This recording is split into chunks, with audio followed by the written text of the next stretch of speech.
Hello friends, welcome to Anubha study facts. आज हम child development and pedagogy में class 2 लेकर चैप्टर 2 लेकर आए हैं गाइस। ये है principles of the development of children, विकास के सिद्धांत।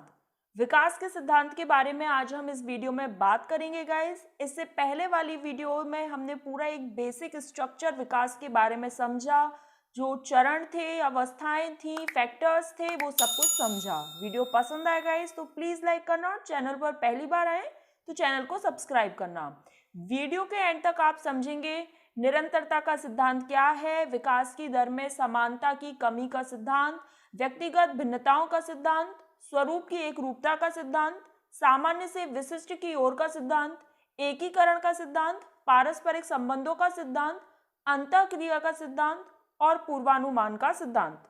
वीडियो के लास्ट तक गाइस आज आप पूरे प्रिंसिपल्स ऑफ डेवलपमेंट, विकास के सिद्धांत को समझ जाएंगे। क्वेश्चंस किस तरीके से पूछे जाते हैं इस पर भी हम बात करेंगे।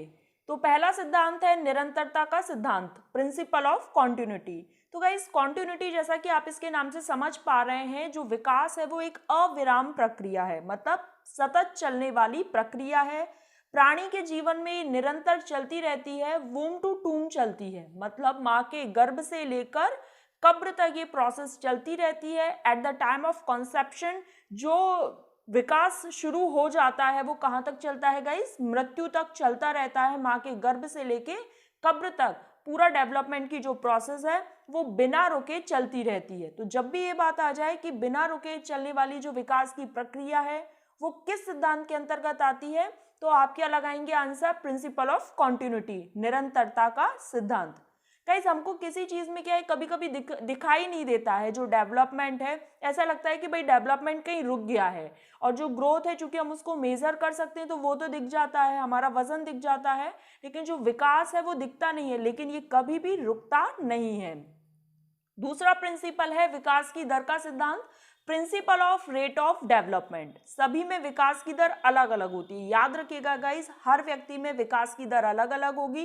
कोई जो बच्चा है वो जल्दी बोलना सीख लेगा, लगभग 9-10 वर्ष की उम्र में ही थोड़ा माँ बापा वंश लेवल वर्ड, और कोई कोई 1.5 वर्ष की उम्र तक भी वंश लेवल वर्ड बोलना सीख पाता है। कोई जल्दी चलना सीख लेगा, लगभग 9-10 महीने की उम्र आते आते बच्चा चलना सीख लेता है, और कुछ जो बच्चे होते हैं उनको थोड़ा सा टाइम लग जाता है। वैसे 8 महीने का जो बच्चा होता है वो बिना सहारे के बैठना शुरू कर देता है। ये एक हम कह सकते हैं, ये सभी में समान नहीं होता, लेकिन एक पूर्वानुमान लगाया जा सकता है। पूर्वानुमान का सिद्धांत हम आगे पढ़ने वाले हैं इसी वीडियो में। तो गाइस क्या है, हर बच्चे में जो रेट होती है वो अलग अलग होगी। लगभग ये बता दिया जाता है कि 8 से 10 महीने में ऐसा होगा, और 10-12 महीने में थोड़ा बोलना शुरू करेगा, और इस तरीके से जो प्रक्रिया है विकास की वो चलती रहेगी।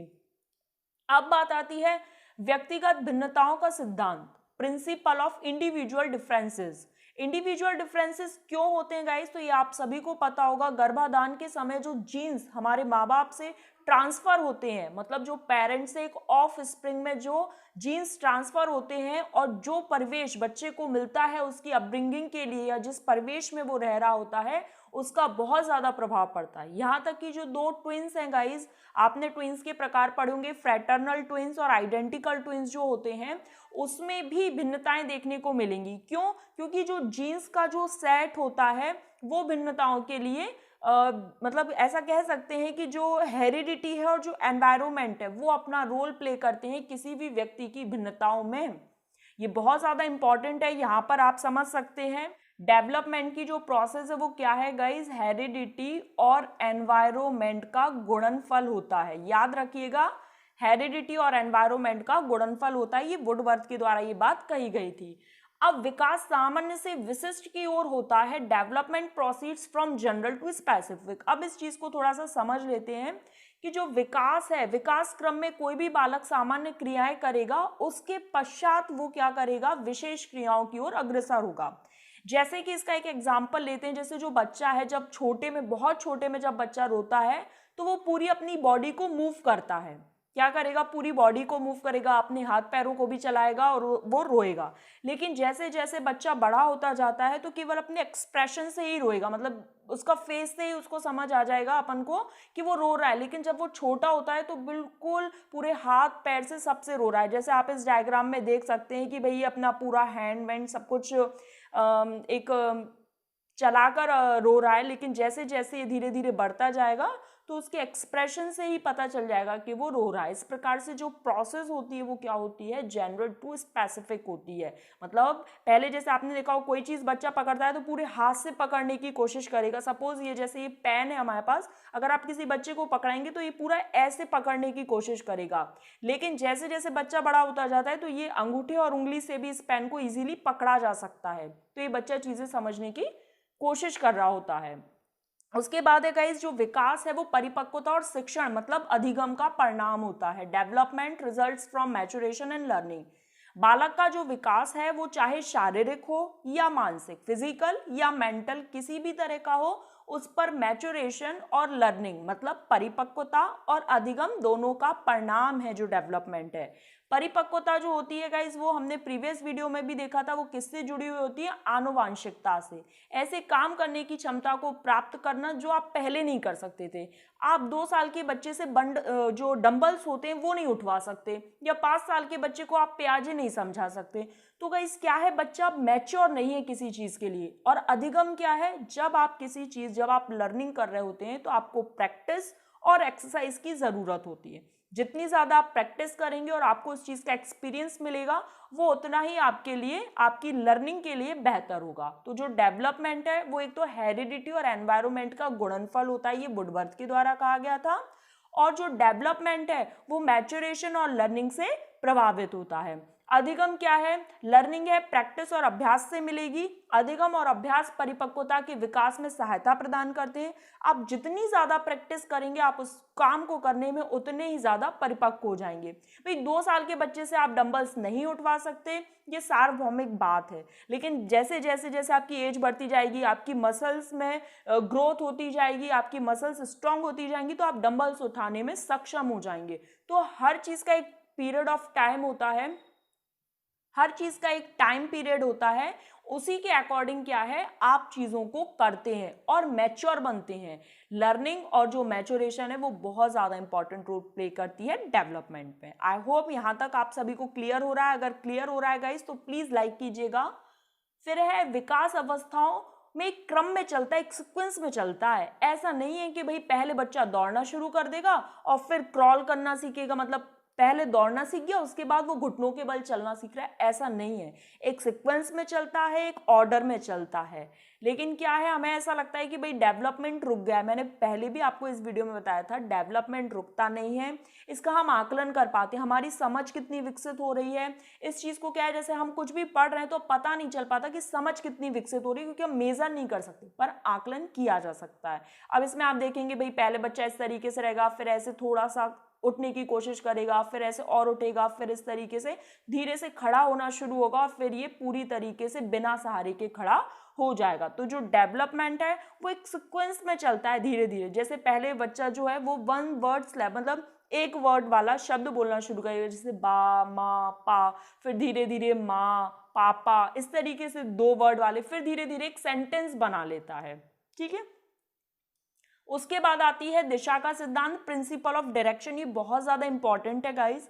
मस्तकाधोमुखी ऐसे सिर पदेनमुखी भी बोलते हैं, तो इसके अलग अलग नाम है हिंदी में, अगर आप इंग्लिश में याद रखें तो ज्यादा अच्छा होगा। सिफेलोकॉडल जो होता है गाइस वो क्या होता है, सिर से पैर की तरफ जो डेवलपमेंट है।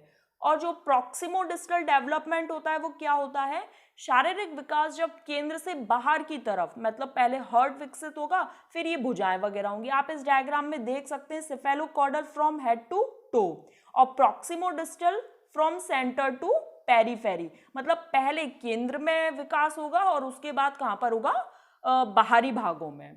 विकास की गति में तीव्रता व मंदता, किसी भी प्राणी का विकास सदैव एक गति से नहीं बढ़ता, इसमें क्या उतार चढ़ाव होते हैं। जो गर्भावस्था का टाइम होता है गाइज, वहाँ पर सबसे ज़्यादा बच्चे का फिजिकल डेवलपमेंट होता है, और गर्भावस्था के बाद देखें तो सबसे ज़्यादा इन्फेंसी में। तो आप देखिए इस तरीके से, देखिए यहाँ पर ज़्यादा हुआ, फिर ये कम हो गया, फिर ये ज़्यादा हुआ, फिर यहाँ ये कम हो गया, फिर ज़्यादा हुआ, फिर ये कम हो गया। तो मतलब यहाँ पर जो है ये कम होता जा रहा है, यहाँ पर बढ़ता जा रहा है। तो अब इसमें देखेंगे इन्फेंसी की शैशवावस्था में क्या है, सबसे तेज होगा अगर हम जन्म के बाद की बात करें। फिर उसके बाद जो पूर्व बाल्यावस्था है उसमें थोड़ा सा कम हो जाता है, फिर उत्तर बाल्यावस्था में भी कम रहता है, और जो किशोर अवस्था आती है उसमें बहुत ज़्यादा एकदम से डेवलपमेंट देखने को मिलता है। अब है जो विकास के विभिन्न रूप हैं वो एक दूसरे से कैसे इंटर रिलेटेड हैं। जैसे ये शारीरिक वृद्धि हो गई, तो शारीरिक वृद्धि में आपने देखा है अगर आप फिजिकली फिट हैं तो आप क्या होंगे, आपका इंटेलेक्चुअल डेवलपमेंट भी अच्छा होगा, मतलब आपका पढ़ने में भी बहुत मन लगेगा। और आप अगर इमोशनली स्ट्रांग है, मतलब किसी भी चीज़ के लिए आप इमोशनली बैलेंस्ड हैं तो भी आपका पढ़ने में अच्छा मन लगेगा। और इमोशनली आप अच्छे हैं तो लोगों से इंटरेक्शन भी अच्छा कर पाएंगे, मतलब सोशल डेवलपमेंट भी आपका बहुत अच्छा होगा, और सोशल डेवलपमेंट अच्छा है तो मोरल डेवलपमेंट भी अच्छा होगा। इस तरीके से ये आपस में क्या है, एक दूसरे से जुड़े हुए हैं। पूर्वानुमान का सिद्धांत क्या है, हम बच्चे का एक पूर्व अनुमान लगाया जा सकता है कि बच्चा किस वर्ष की उम्र तक है बोलना सीख लेगा, किस वर्ष तक वो चलना सीख लेगा। तो ये एक पूर्व अनुमान है, रेट सबकी अलग है, रेट है वो सबकी अलग अलग होती है, लेकिन जो एक कहते हैं ना कि भाई पूर्व अनुमान लगाया जा सकता है कि 8-9 महीने का जो बच्चा है वो लगभग बैठना सीख जाएगा, फिर उसके बाद थोड़ा थोड़ा वो बिना सहारे के खड़ा होना सीख जाएगा, और लगभग 1-1.25 साल तक वो अच्छे से चलना सीख लेगा। तो एक पूर्व अनुमान है।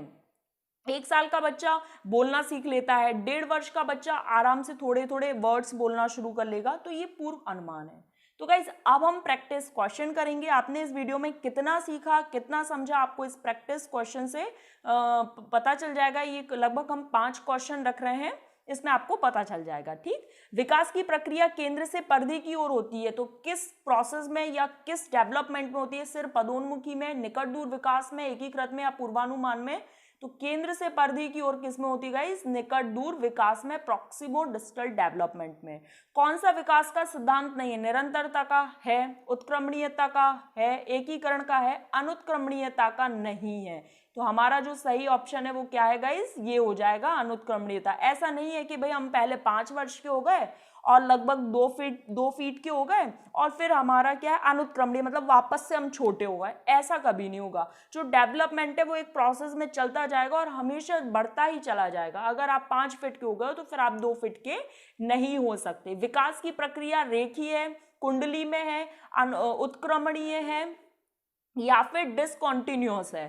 तो गाइस विकास की प्रक्रिया कैसी है, स्पाइरल फॉर्म में है। अभी हमने वो वाला ऐसा वाला डायग्राम देखा था ना, ये ऐसा जिगजैग टाइप कुंडली वाला। तो इसमें क्या है, विकास की जो प्रक्रिया वो एक पूरा लीनियर में नहीं चलती, कभी ज्यादा कभी कम। विकास कभी खत्म ना होने वाली प्रोसेस है। तो वो क्या होगी, आपको इसके नाम से समझ आ रहा है, जो निरंतरता का सिद्धांत है, मतलब हमेशा जो चीज चलती रहे, कॉन्टिन्यूअस रहे, कभी खत्म ना हो, वो क्या कहलाती है, निरंतरता का सिद्धांत कहलाता है। तो गाइस इस तरीके से जो क्वेश्चंस आते हैं वो भी आपको इसमें पता चल जाएगा कि क्वेश्चंस किस तरीके से पूछे जाते हैं। फिर है कि विकास की प्रक्रिया सिर से पैर की तरफ किस उसमें होती है, तो सिर पदोन्मुखी में, निकट दूर विकास में, एकीकृत में या पूर्वानुमान में। तो सिर पदोन्मुखी कह लीजिए या सेफेलोकॉर्डल याद रख सकते हैं तो सबसे बेस्ट है गाइस, क्योंकि मस्तकोन्मुखी और सिर पदोन्मुखी ये थोड़े से कंफ्यूजन हो जाते हैं, क्योंकि हिंदी में क्या है, एक नाम को 2 नाम से भी बोला जाता है। इंग्लिश में सेफेलोकॉर्डल याद रखें तो ज्यादा बेटर रहेगा। तो गाइज यहाँ पर हमने अपने एक जो प्रिंसिपल्स ऑफ डेवलपमेंट है या विकास के जितने भी सिद्धांत थे, जो भी एग्जाम के पॉइंट ऑफ व्यू से इंपॉर्टेंट थे, हमने सब कुछ डिस्कस कर लिया है। वीडियो पसंद आए गाइज तो प्लीज लाइक करना और शेयर करना फ्रेंड्स के साथ जो लोग टीचिंग एग्जाम्स की तैयारी कर रहे हैं, और चैनल पर पहली बार आए तो सब्सक्राइब करें। Thanks for watching this video.